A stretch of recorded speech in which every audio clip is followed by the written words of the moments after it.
In today's case, I'm going to be talking about a 14-year-old boy who opens fire at a Texaco gas station, killing 3 and injuring a 4th. On December 26, 2021, at a Garland Texas Texaco, workers were going about their day as usual when around 7:30 p.m. shots rang out. A gunman stood at the door firing numerous shots into the store. But as fast as it started, it was over. But not without claiming the lives of 3 teenagers and injuring a 4th. 14-year-old Xavier Gonzalez, 16-year-old Ivan Noyella, 17-year-old Rafael Garcia lie dead on the floor, and a 15-year-old who worked at the store was wounded.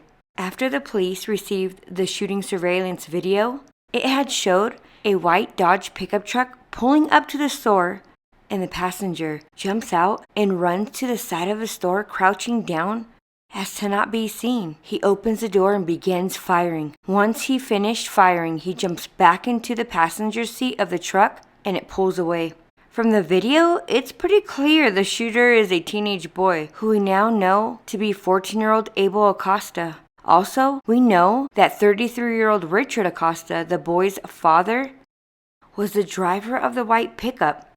Shortly before the shooting, Richard is observed parking the white truck and entering the Texaco, supposedly to buy something. I believe he did this to scout out the location and identify the 2 targeted victims, honestly. But shortly after entering, he ends up exiting without purchasing anything, gets back in the white truck, and drives around the store. When the truck reappears in front of the store a few minutes later, that's when shirtless Abel gets out of the passenger side with that gun in hand. Through the investigation, it was determined that Abel had a disagreement with 2 of the victims, 16-year-old Ivan and 17-year-old Rafael. The other 2 teens were just innocent bystanders. Xavier Gonzalez was buying food for his family at a taco shop located inside the Texaco, and the 15-year-old who survived the shooting was working at the taco shop. 2 females arrived at the police station and said they had heard that their brother Rafael was shot and wanted to know his status. That's when the detective sat them down and told them he didn't survive.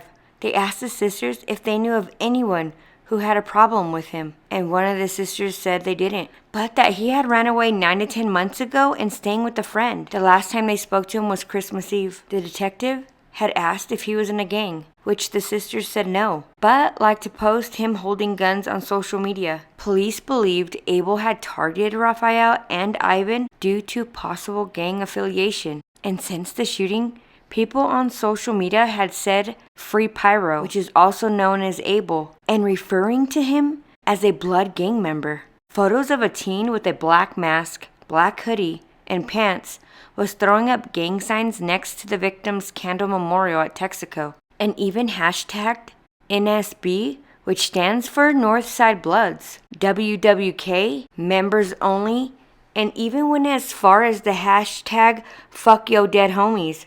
An Instagram page that had a GoFundMe for Rafael had Eastside 13 in the bio, which Eastside is a Mexican gang had originally started in Los Angeles, California, and one of their rivals is the Bloods.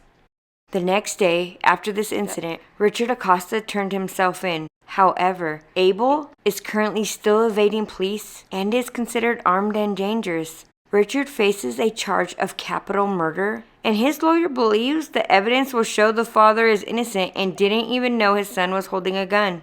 A $10,000 reward is being offered for information leading to the arrest of Abel, and supposedly the boy's father doesn't know where his son is. Alright, that is a wild-ass story, but I'm pretty sure this kid honestly fled to Mexico, and that father knows exactly where he's at. Also, the father stating that he didn't know his son had a gun?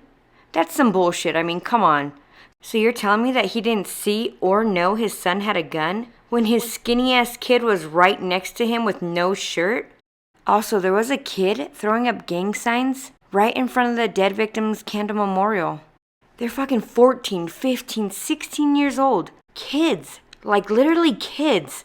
At such a young age.